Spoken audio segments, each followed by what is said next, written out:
It takes approximately a day and a half every week to produce the Iron Will News Report. That's a day and a half of my time. It takes another 4 to 6 hours of my wife's time to edit it. We're moving this week, so we didn't have time to produce a weekly news report. In its place, we're bringing you this special report on what I've been calling the Doomsday chart and how it fits into the globalist agenda.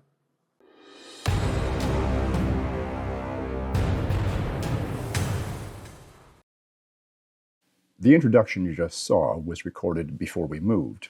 However, I did not have time to do this voiceover until now. My studio is not yet set up, and so I am doing this without a script or a teleprompter, and if my presentation is somewhat less slick than usual, that is the reason why. The Iron Will Report weekly news report will return next week. The Doomsday chart and the real globalist agenda. First of all, if you're unfamiliar with me, why should you listen to me? I'm not a scientist or a doctor, but I have interviewed some of the top scientists and doctors in the world, including Dr. Peter McCullough, Dr. Robert Malone, Dr. Stephanie Seneff, Dr. Jane Ruby, Dr. Brian Ardis, Dr. Charles Hoff, Dr. Jessica Rose, and many others. I've also interviewed many lawyers, including John Carpe, Leighton Gray, Michael Alexander, and Reiner Fulmick, as well as a long list of whistleblowers, including John O'Looney and Richard Hirschman, the undertakers who appeared in the documentary Died Suddenly. To date, I have done over 300 interviews in just 2 years. As a result, I've been able to put together a great deal of information from these experts for this report. This is the UN population chart as it appeared in 2019-2020.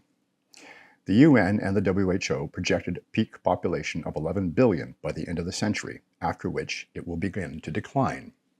But this is a total fiction, and always has been. In 2019, the Canadian researchers Daryl Bricker and John Ibbotson released the book Empty Planet. The previous chart that you saw only projected forward the curves that were already there.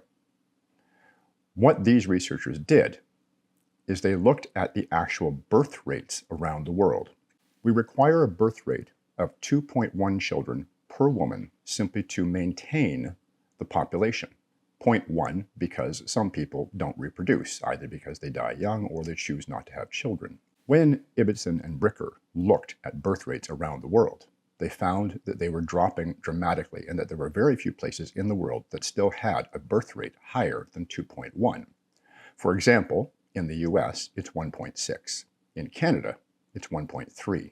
And so, from that research, they were able to determine that in actual fact, the global population would peak around 2050 at 9 billion, and then it would begin to decline. But that was before, well, something I can't talk about here. This is an introduction.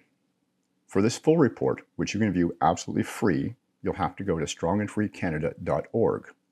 I can't talk about it here because I would get censored on many channels and this would be canceled. And because of a lack of time, I can't even produce a version that can be put out on the non-censored channels. And so please, go to strongandfreecanada.org to watch this very important presentation absolutely free.